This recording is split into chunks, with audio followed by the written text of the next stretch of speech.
Tonight's talk is by Russ Carrington, and I've known Russ a number of years in a number of different lives.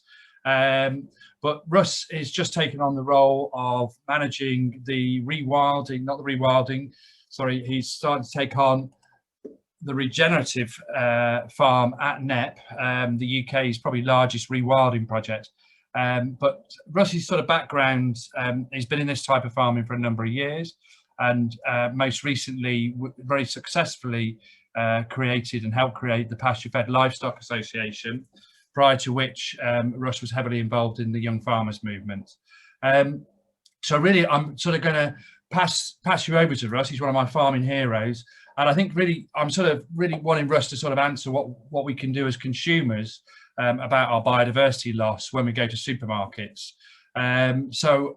I think many of us sort of blame farmers for that biodiversity loss, but really I don't know whether that's a fair thing. And I'd like to sort of pose that sort of question to Russ, what we can do when we go to the supermarket to help our wildlife, and should we be blaming farmers?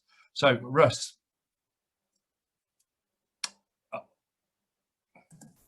Oh, good evening, everyone, and thank you very much, Tom.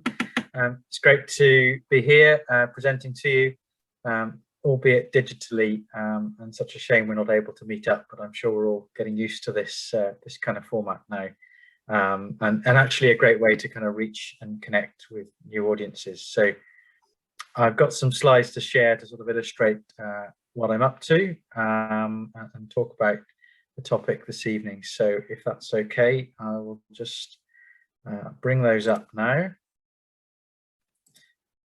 and start the talk. So I sort of know roughly where you all are, and certainly know some farmers farming in that area, hopefully some of whom are watching tonight. And but I'm going to give a really sort of broad and general overview of some thoughts of my own, the work I've been doing in the past, the work that I'm doing now, which should be of interest, and actually how this relates to supply chains and food, branding and labels, and the kind of decisions that we make in our food choices, and actually how we are all empowered to make a difference 3 times a day through our meals to impact how our landscape looks and how it is for wildlife. So without further ado, until last year, I spent the best part of 10 years initiating with other farmers and other entrepreneurs the Pasture-Fed Livestock Association. And we grew from a very small group of pioneering farmers around the UK and Ireland, some of whom are pictured here on our annual study tour. And we came together as a group of farmers really to share knowledge and begin to champion a more sustainable way of farming, for a more sustainable way of producing meat and milk and dairy products, that over time has gained a great deal of recognition. And I'll talk a little bit about why that is. And this evolved into the Pasture-Fed Livestock Association, an organisation which still exists very strongly today and is continuing to go from strength to strength, and with a real focus on community of farmers and that knowledge sharing, which we've come to learn is so important now as we really try and collaborate more as farmers, and collaborate on a landscape scale, collaborate on a supply chain scale to make things better. So one of the things we did as an association is develop this brand, Pasture for Life certification mark, and it's the UK's only certification mark for 100% grass-fed livestock, and it's owned and managed and audited by the association. And so farmers and butchers and creameries can use this label and brand on their products, and it means something in terms of how those animals have been reared and produced, and right through the supply chain. And it's a sort of growing label of growing importance, again, which I'll cover a little bit later. And so this label and developing this label exposed me to some really interesting experience working with farmers right through to consumers, and all the kind of organizations and businesses that are involved in the supply chains to help make it happen. And it may be that you've begun to see this label appearing in a few places. And it's in fact one of many labels which illustrate different methods of production to the end consumers, to the end shoppers. And as an association of farmers, we realized how important it was to actually engage with people that were making buying decisions, who were then influencing how we run our businesses as farmers, how we manage our land, and to what standards we manage the landscape and the environment. And so the real learning was, for me, is about how we present ourselves and our farming story and our farming message in a way that is understandable to shoppers, so that they can support the right thing. But equally of relevance was for us as farmers to then listen to what was important to consumers and to shoppers and customers. What were their preferences? What did they like to see and understand? What was meaningful, what wasn't?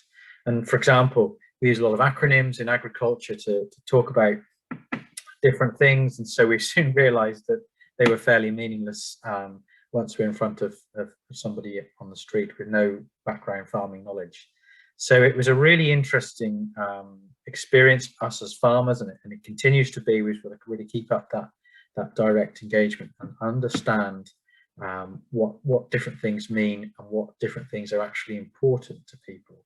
And there is a very long list, and there's lots of research around what factors and traits of products are actually important to people when they choose their food, and this kind of relationship between what customers choose and what citizens choose.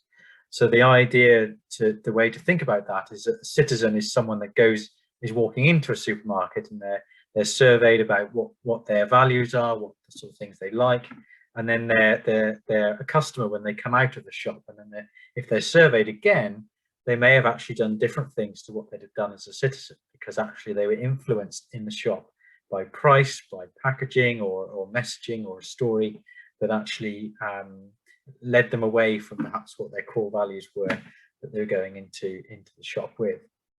Some very interesting ideas about how all of that happens and how marketing plays such an influence. But we really tried to strike a balance with the Pasture for Life certification mark between what the market and consumers were looking for and what they valued, what actually worked from a practical farming sense, and what the science actually supported, what data there was, and research to see what was a better way of rearing animals and managing the landscape, and trying to find that sweet spot between these three things. And that was really the joy of the role I had previous to this, was to try and find that and position that brand, that label in that place. And it's been amazing to see and understand how that can work. And now there are many other labels appearing around the world with very similar ethos, naturally raised animals, grass-fed animals. And here is just some of the other labels from South Africa, Sweden, Italy, Estonia, and USA that are working in a similar vein, working with farmers, trying to work more so with nature, more so in tune with nature, and produce a better quality product. And so I've on the side sort of been beginning to bring together some of these associations, because again, there's a lot to learn from one another about how they're managing these brands in different countries, and actually how the markets are responding, the different consumer preferences, which is very interesting from one country to another, culturally related and politically related and all the rest of it. But it's great to see these sort of labels coming to the fore, which are really starting to recognize what is better, more sustainable production. But I mentioned supply chains earlier, and the experience I've had, and really supply chains are inevitably very complicated for any food products that we see on the shelf these days. And this is a very sort of simple illustration of how product might move from the left, from the farmer through to the end customer on the right hand side, and invariably moving through relatively few businesses or entities in the middle. So, for example, in the meat supply chain, there are now very, very few abattoirs which still exist. There's quite a challenge with the lack of local abattoirs now, which is a whole other separate topic. But it does restrict the flow of product and who has control over what messages are relayed through that supply chain. And it was always a challenge to us as a group of farmers trying to produce a premium product to actually get it through the supply chain, through this narrow point in the hourglass. And eventually we figured out it was important to shift our focus rather than trying to sort of push marketing, pushing stuff into the supply chain, was to switch and focus right on the other end and focus more on the concept of pull marketing. So get the end consumer interested and excited about the product, and then they will pull it through the supply chain, and the people to the left-hand side, the business left-hand side, will respond to that need and make the product available. So I just wanted to talk about some of the issues in the supply chain without going into too much detail, but some of the sort of mixed messages which can really influence what we're able to eat and how good it is actually for the environment, for wildlife, or even for the farmer. And one of the things that became really evident to me, at least, is in relation to meat consumption is the greenhouse gas impact of meat consumption and agriculture in general. And if we look at this chart, agriculture forms nearly a quarter of greenhouse gas emissions by sector, which is a very significant contribution. And if we look at the kind of greenhouse gases that come from agriculture, carbon dioxide being the main one, methane, another considerable one, nitrous oxide, and other gases as well. These gases are really quite potent greenhouse gases, and especially methane and nitrous oxide are many times more potent than carbon dioxide is. And there's this sort of ratio of 25:1 carbon dioxide equivalent for methane versus carbon dioxide. And so that makes the greenhouse gases emitted by agriculture really of quite a concern to how they affect climate change. And when we drill further into that and actually look at where those emissions are coming from in agriculture, by far the biggest contributor is enteric fermentation. Now, that might be a term that makes sense, it might not, but basically it means it's methane produced in anaerobic conditions within the stomach of animals, ruminant animals who have 4 stomachs, and they work on a kind of anaerobic fermentation process, and a byproduct of that is methane. And other livestock associated emissions are also coming from livestock, and then other things such as burning or rice cultivation. Rice paddy fields are quite a serious emitter of greenhouse gas emissions as well. So it's again quite a concern and quite a bias towards livestock and their contribution. And comparing different food types to one another, and this really starts to look quite stark with beef racing ahead in terms of its global warming impact compared to other protein sources. But as a group of farmers, we were a little bit perplexed as to why such a bad picture is being painted of beef and arguably lamb as well, and dairy production. And it isn't just about greenhouse gas emissions, and so there's this this picture that's building up in people's minds around, this is what cows are actually doing, but us as farmers, this isn't what we see every day, and this isn't how the methane comes from animals. Actually, they burp it out through the front end instead. But it's become a really kind of understanding that I come across a lot, that people have, that I think this is what cows do. And that's a great concern to us when we see them playing a really active role in managing our environment and landscape and grazing, which I'll cover off a little more in a moment. The other argument is that these animals are using a lot more feed to produce a unit of food out. So, for example, 25 kilos of feed in to produce a kilo out of beef, and so on for other products as well. Pork and poultry looking much better on this scale, and again, a really unhelpful picture for beef production. But what was interesting as we started drilling into this a little bit more and trying to figure out, you know, where's the common sense in this, because as I said, it isn't what we see every day. We start to drill back to some of the science, which, and this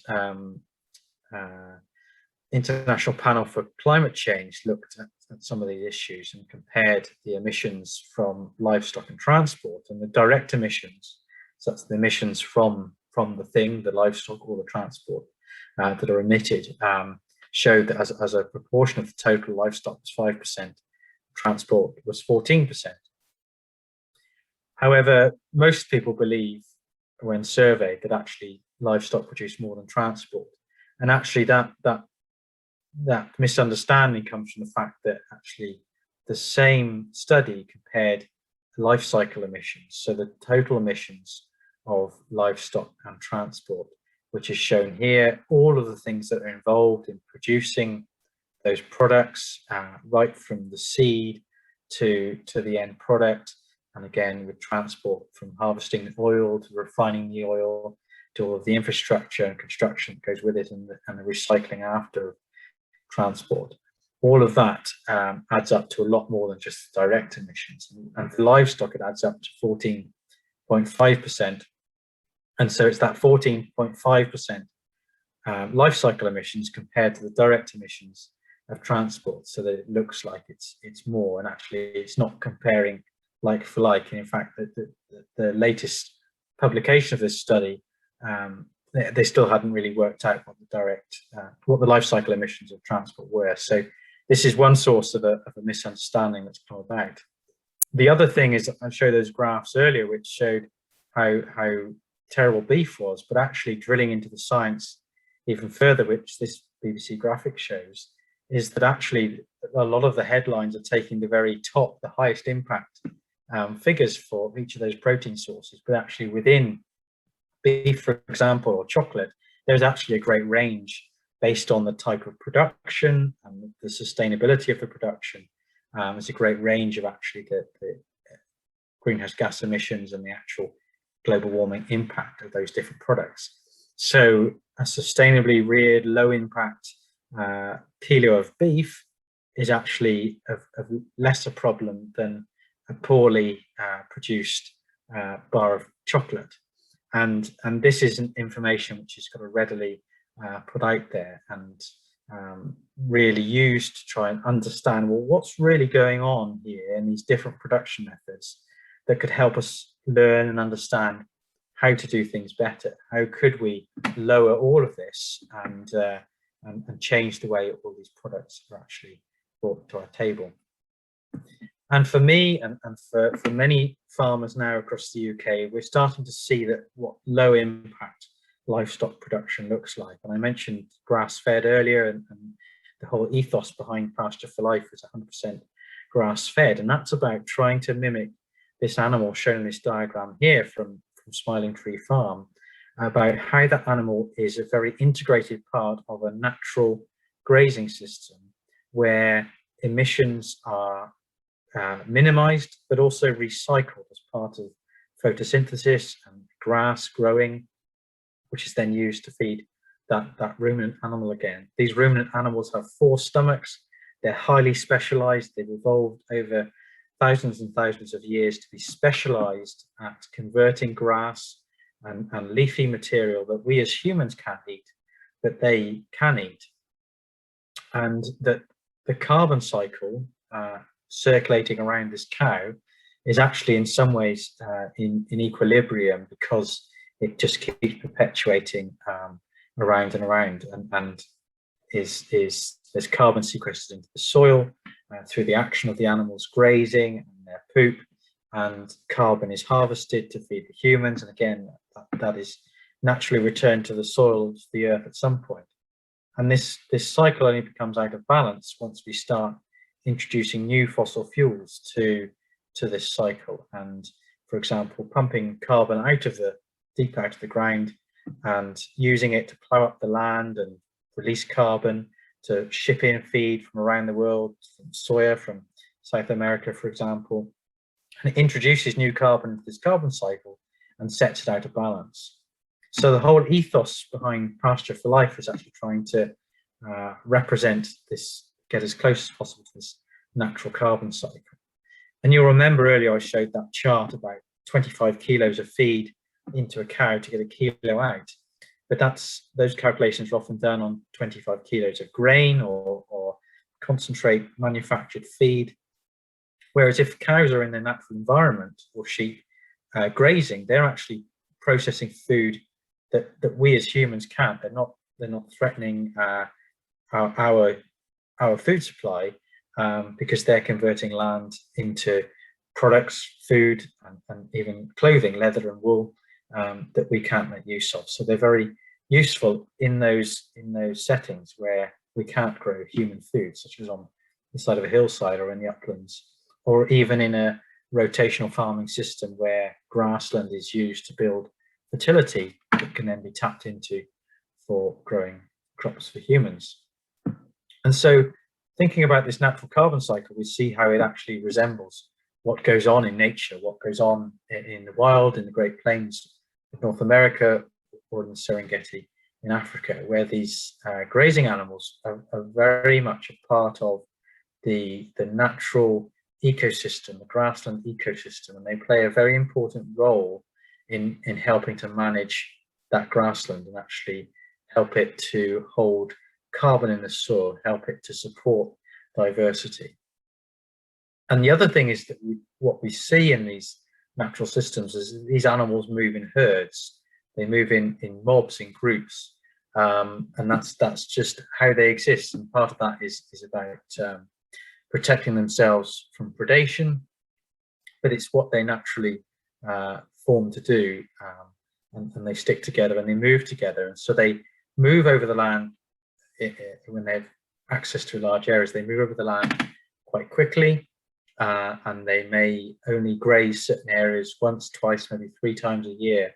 And as they do that, they feed on what they want, and then they trample a lot of other material. And they also leave their dung and urine. And what this does is actually, this is how grasses have evolved to live. They've evolved to be munched off and trampled and be fed with dung and urine. And so this kind of movement of animals is highly suited to not only the grass plants, but the soil biology that supports those grass plants. And so now we're actually trying to see if we can mimic that in a farming system, which is often termed regenerative agriculture. And so I've got on this slide here what I hope is a slightly simple explanation of what regenerative agriculture might be, or it is in my mind. And really, it tries to show a sliding scale of different agricultural systems. And Tom sort of said at the beginning, is there any blame anywhere? Who's actually causing losses of species? And this tries to capture that on a sliding scale of different agricultural practice. And to the left, we've got practice which is degenerative and leading ultimately to desertification. And to the right of the line, we've got regenerative, which is actually building and improving things, and ultimately maybe leading to rewilding and nature being fully back to as it once was before mankind. And then what's interesting is that down the middle, what is the status quo being maintained is sustainable. And so there's been lots of talk about achieving sustainable and producing sustainable food. But actually, can we go a step further than that? Can we push the boundaries of sustainability, actually now begin to improve our environment and improve our rural areas and our landscapes in animal health and animal welfare and the nutrition of our food, and push forward on a whole range of different metrics to build on what's just sustainable and genuinely regenerate the land, the landscape, wildlife, and so on. And we can look at this more in some ways about moving in a direction rather than a specific end goal. So circled here, I've got what lots of research and science suggest where most agriculture is. Generally, agriculture is degenerating our land around the world. Topsoil is being lost at a phenomenal rate. And so what regenerative agriculture means to me is about moving people to the right-hand side, not necessarily going all the way to rewilding, but it's about moving in a direction. It takes years and years and a lot of knowledge and investment and effort to change the way we farm. So it's about any move in the right direction is a good step, even if we're not all getting to the end goal. And what I'll come back to is actually how you all, or us all as consumers of food, can actually help to support that push towards the right-hand side. And I can quickly sort of demonstrate that in one really key example to do with soil health being so fundamental to the future of our food production landscape, and looking at it in these three different scenarios. And on the left, it's soil health declining. In the middle, it's maintaining equilibrium, but on the right-hand side, it's actually building over time, and that's where we want to be headed. So some of the other principles of regenerative agriculture, which are now being used more and more, and really learning from nature, trying to mimic what nature does. And these are some principles that have been pulled together by some of the pioneers around the world, especially in the USA, where they've really hit a dead end with the way they were farming, and then having to completely reverse the way they do things. And really, by keeping that soil alive, by keeping living plants on it and living on it, and not mechanically or chemically disturbing that land too much, ensuring there is diversity, because with diversity comes resilience in our environment. Keeping things alive keeps supporting the soil biology, keeps the soil biology alive. And probably for me, the most important thing is the fifth one. It's about the importance of livestock in this system to be genuinely regenerative. And so going back to what I was talking about earlier about how bad the picture is being painted for livestock, we really risk throwing the baby out the bathwater if we go away from eating livestock products. Then there's no mechanism to really support farming livestock. So if we lose livestock out of our landscape, then the environment really will suffer. And again, there are studies and people such as Alan Savory who have really begun to understand how important the livestock are to maintain ecosystems. And so what we're trying to do is then mimic those natural systems in a farmed area. So this is a pilot of grazing animals I was doing last autumn, late last summer, at the Knepp Estate, where we used some longhorn cattle. And you can see in the background there an electric fence, which is used to contain the animals in the mob. So this is a mob grazing trial. We're trying to mimic those animals moving together in a mob, and they're on this area here for just 12 hours. So they're moved every 12 hours, morning and evening. And so they're there for a short time. They're grazing out the green material that they see. You can see the grass is very long. There's lots of nice habitat there. And then after they've been there, they've trampled down and dunged on what's there, and they've moved on, and they haven't actually been back to this field since. And we're hopefully going to be there in a few weeks' time, because the grass has responded really well. The regrowth is there. And so this is a kind of different approach to how we might otherwise graze our animals. And this is a common slide comparing two approaches. If animals are left in one area, they will just keep nibbling away at those grass plants, and those grass plants never get a chance to fulfill their full life cycle and grow tall and set seed and flower and provide habitat.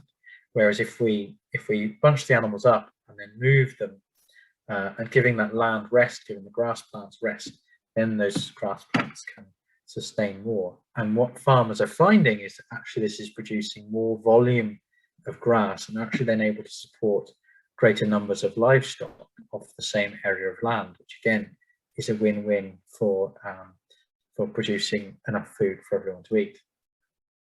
I mentioned diversity earlier.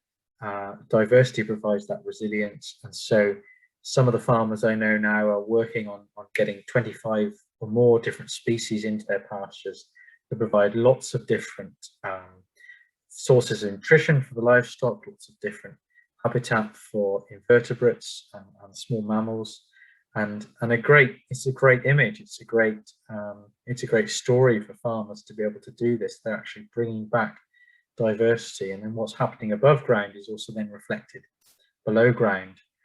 We sort of think about it a little bit like the rainforest with these different canopy layers that are harvesting sunlight at different layers, but actually the opposite is also happening below ground, with roots reaching down to different depths, bringing up different nutrients and minerals to the surface and being part of that carbon cycle, cycling around nutrients and providing nutrition to the animals.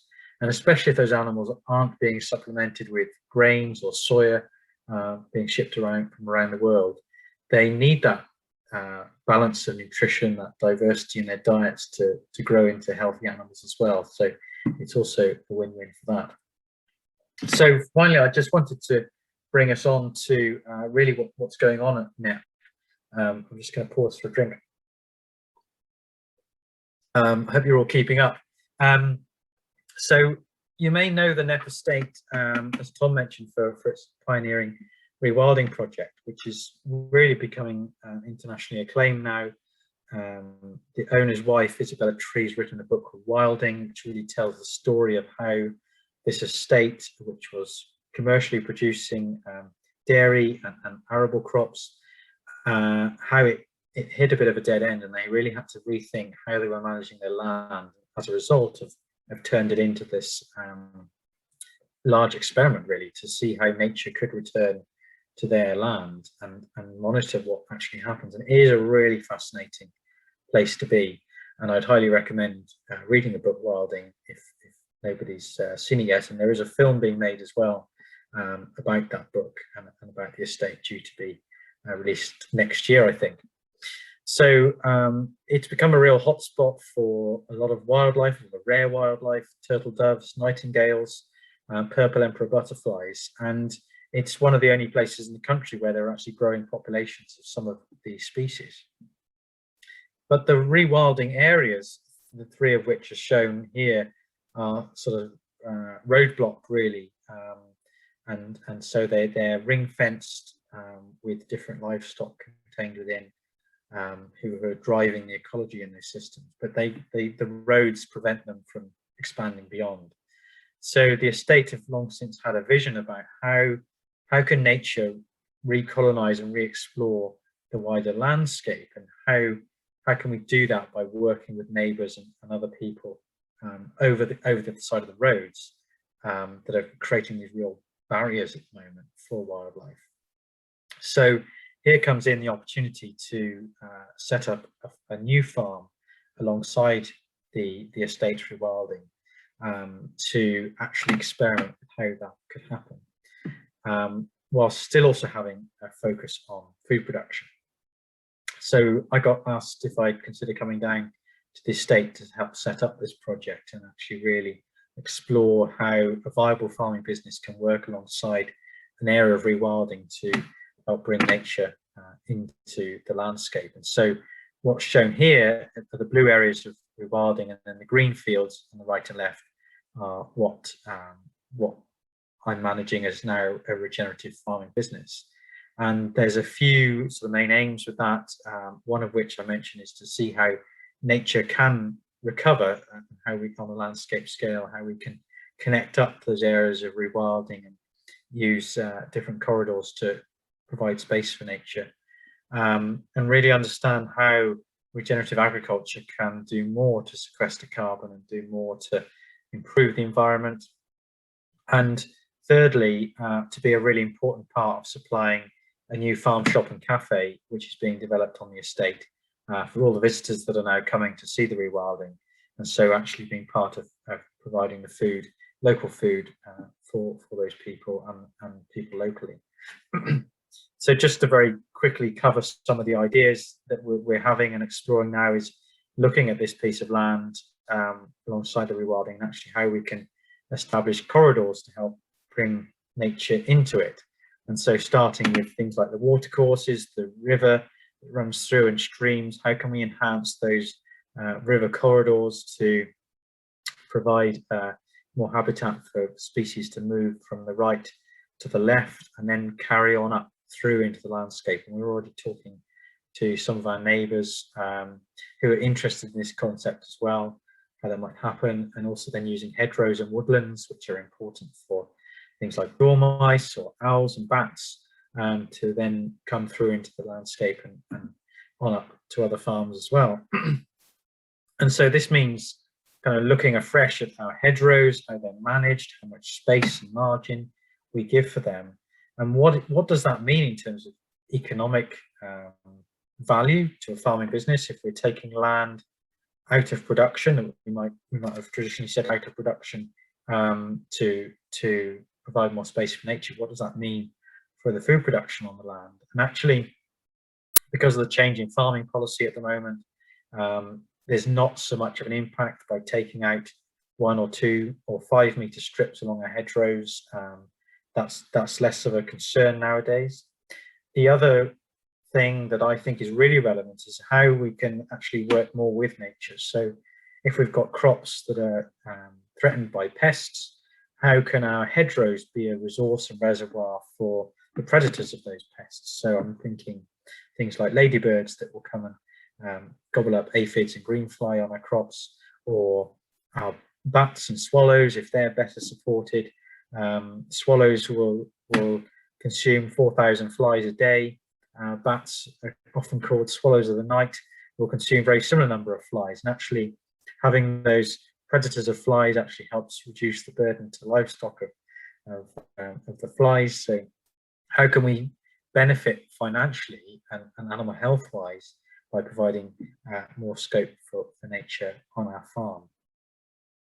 And so there's a lot of kind of theory going on with this project, and so we're really wanting to understand how all of these different parameters are actually affected, but also be able to show what we're actually regenerating. As I said earlier, we need to be able to evidence what we're actually doing, how we're moving to the right-hand side of that chart. So we're taking a lot of baseline measurements at the moment as this project is starting at Knepp, with a major focus on all sorts of nature aspects, but also looking at the economics as well and the social impacts of what we're doing, from the nutrition of our food, but also the green spaces for people in the village and the local community. And only this morning I was out doing some work with 5 volunteers who wanted to come out and be part of this farming story and enjoy the space and opportunity to be outdoors, which is great to give them that opportunity. And I think there's much more we can do as farmers to tap into that. So a lot to measure, and you might think, well, there's a lot of cost to be able to do that. And I can tell you that, we're thinking we're probably spending 20 to 25,000 pounds at actually assessing the baseline measurements of these things now. But for a business such as this, we don't foresee that that's a huge figure, because it enables us to tell our story, it enables us to measure what we're delivering for society and for citizens. And the move now of agricultural policy following Brexit and leaving the common agricultural policy is more so being paid for delivery of public goods. And so if we're able to demonstrate we're doing that, we feel like we're putting ourselves in the best possible place to be able to evidence and be paid for and be supported for delivering these things for society. So do watch the space for that. But just to sort of conclude now and really touch on specifically what we'll be doing on this farm. I mentioned cattle grazing and the trial we've been doing already. We'll be doing much more of that and bringing more of the land back into a grazing rotation, much of which has been undergrazed or overgrazed in the past. We're hoping to bring poultry into the system as well, to use poultry to kind of mimic the role they have in following grazing animals in the wild, or birds in general do that, and they're part of processing the dung, they're part of keeping the pastures clean and playing a role in that pasture ecosystem. So we're hoping to have eggs initially and then maybe meat. We're setting up a new market garden using regenerative methods, things like no-dig composting, to supply the farm, shop and cafe with fresh produce. And hopefully at some point we'll consider getting a small dairy going as well and start producing dairy produce, for which there's huge demand locally. So we've got these products which are on the horizon now for us to be producing from the farm. And it's really exciting for me to be able to now be putting a lot of the principles into practice that I've been working with many farmers for quite some years now, and to bring this sort of thing into fruition. And it's really, really hard. In fact, it's really hard to organize everything. There's lots of plates to spin, but it's also really hard to make it stack up financially. And that's going to be a real challenge for this project. We're really lucky that the owners of the estate are really supportive of making this happen and giving me the opportunity to put my ideas into practice. But we've got to borrow a huge amount of money to invest in the farm and in the livestock, and the payback periods are long. So we're really wanting to make sure we're open to other sources of income, such as through new policy in the future. And it's great to see other farmers being inspired by this as well, and wanting to rebuild and regenerate biodiversity on our farms. And so it's going to be really important we have government support, but ultimately, as customers of our food and consumers of food, the decisions that you make, we all make 3 times a day, can have a huge impact on how we manage our land as well. So if we've got people choosing products, meat reared and produced in a regenerative way, carrying an authentic label, genuine label that really means something and means that a farm is working to improve biodiversity or animal welfare or carbon sequestration, whatever it may be, that's really helpful and really good news and supports that transition to better farming. So that's a really quick run through, and I just want to thank you very much for listening. Hope it wasn't too rapid, and I'll be glad to receive any questions. Thank you. Well, Russ, you covered a lot of ground. I certainly kept up, but I've probably been around the thing already. I've got a couple by email, but I think there's 3 or 4 questions that have come up. I think the obvious ones are really about cost and yield. I would sort of probably feed in about the cost. That the cost of not doing it is probably greater than the cost of doing it. And at the moment, there's a lot of external costs in agriculture. And I don't know whether you could sort of elaborate, because the cost, that's one of the things we talk about, affordable food, and we continue to talk about affordable food, but I'm sorry, most of us are actually quite well off and we don't have to budget for our food. We say we do. And is it a case that we've got to start paying more for our food, so that down the track that our food that is produced better can be produced on a larger scale? Or is there a balance? Can you produce this at a low cost, do you think, in the future? Yeah, it's a very good point. And the reality is, however, that in the UK, we've never paid so little for our food. I think now it's 8 or 9% of our household income is now spent on food, which is the lowest it's ever been. And that's low compared to some other countries as well. And I think it comes back to what we actually value. And for example, how much do we value our health and the nutrition of the food we feed ourselves with? And there is a definite correlation between the amount we spend on food and the amount we spend on healthcare as a country. And it's kind of always been at a balance. It's always kind of been at a certain amount, but the balance has shifted from we spend less on food and more on healthcare. So actually, shouldn't we bring it back the other way and be eating healthy food in the first place, and then not needing to spend so much on healthcare? So I think it needs to be kind of refocused a little bit. It does matter that we're able to support better farming and actually finding ways of doing that. And I don't think it need necessarily always cost more. I think there are some very good ways to eat cheaply and eat good, be that eating cheaper cuts or different sort of food products, or buying locally or buying direct from a farmer is a way of still getting better value for the same spend. I think one of the other questions I've got here is, are you encouraging young people to come in? by farming standards, you are the young person in my eyes, but and the broader community, because one of the big problems we have with food is that most of us actually have not been involved in our food production, and we're quite distant from it. So I think it's quite a good question. So young people and other people, are you? Yeah. So I'm 35 now, and I'm on the cusp of being classed not a young farmer anymore as soon as I turned 36. And in the UK, only 3% of farmers are under the age of 35, whereas in most of the rest of Europe, it's more like 6%. In Ireland, there are more farmers over the age of 85 than there are under 35.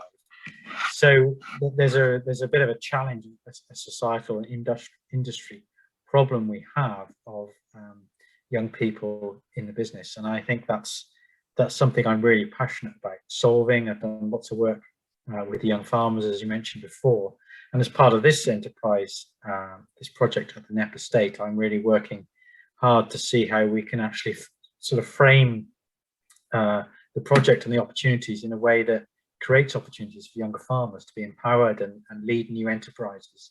We've got a lot of work to do: beef, dairy, poultry, market garden.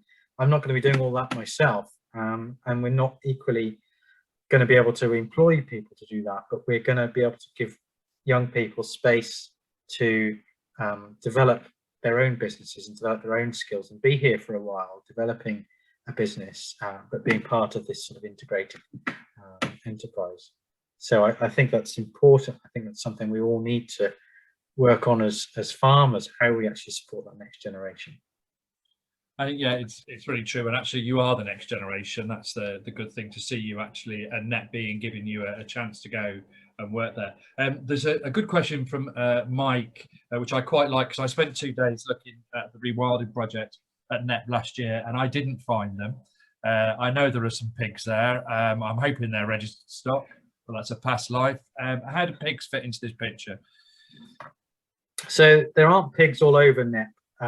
There are only pigs in the southern block.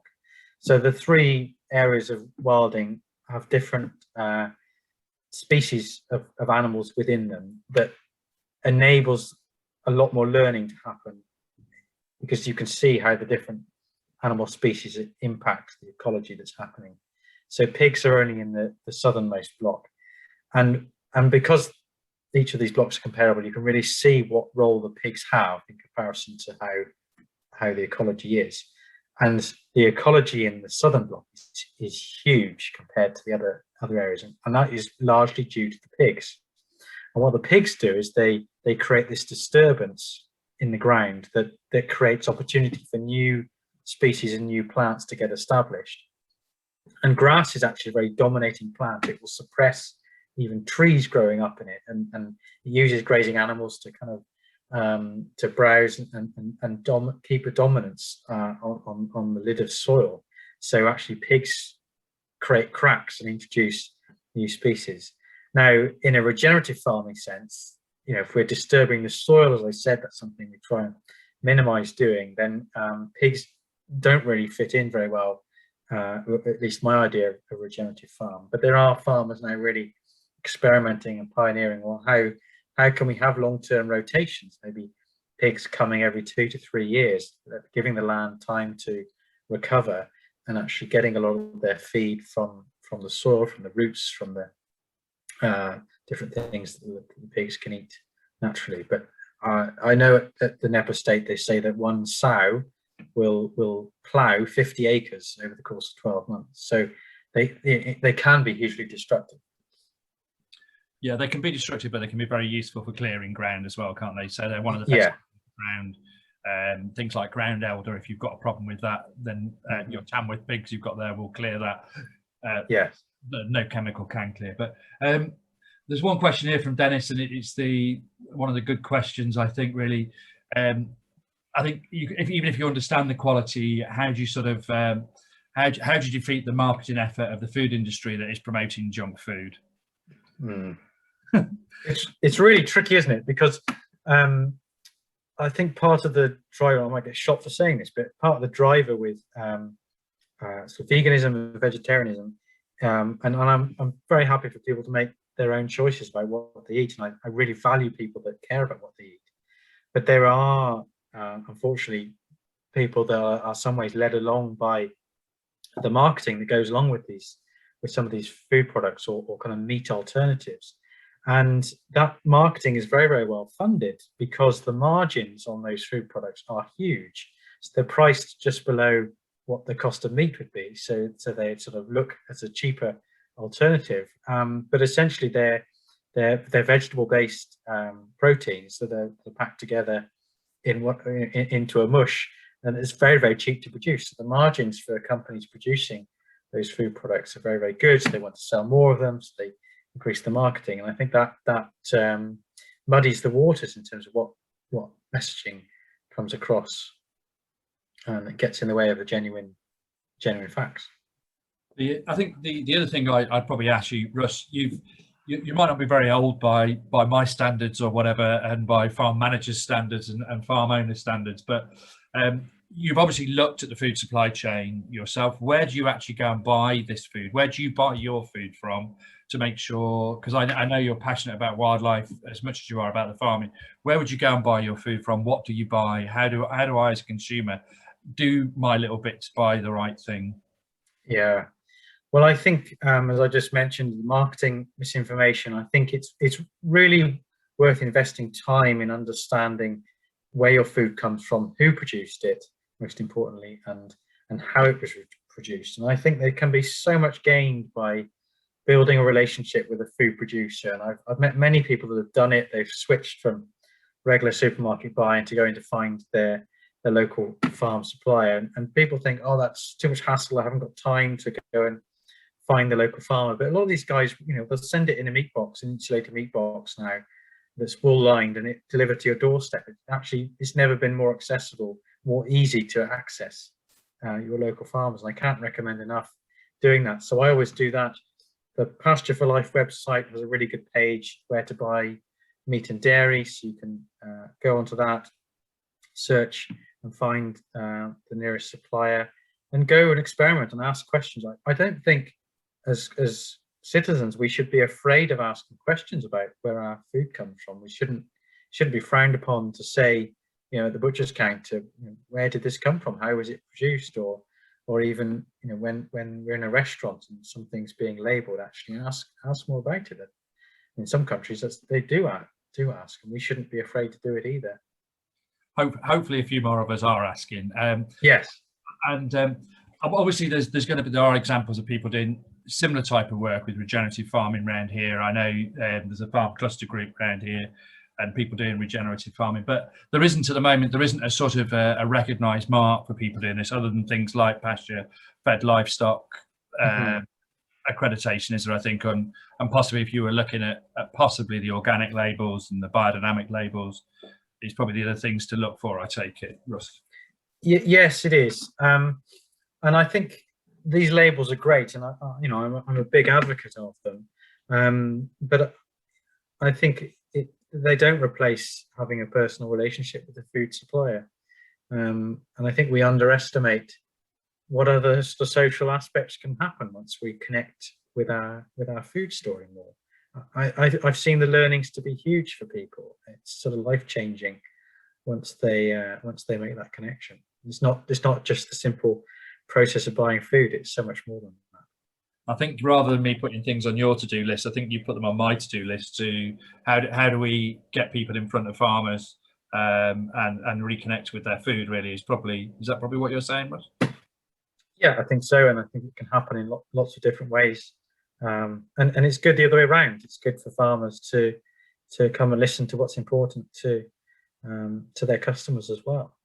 Again, some great stories of farmers that have, they've received that feedback, and it's been hugely rewarding for them. Normally you're sending animals off or a crop off on a lorry, never to be seen or heard from again. But to get feedback from somebody who's eaten and enjoyed and cooked your product is very rewarding as a farmer.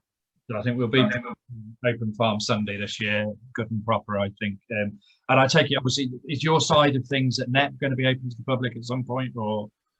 Yeah, so we're going to be starting some sort of farm tours later this year, just trying them out for people to come and understand how the sort of mob grazing works, and farmers that want to come and see the sort of technical side of it, but also people from a non-farming background to come and understand, you know, how it works, what goes on.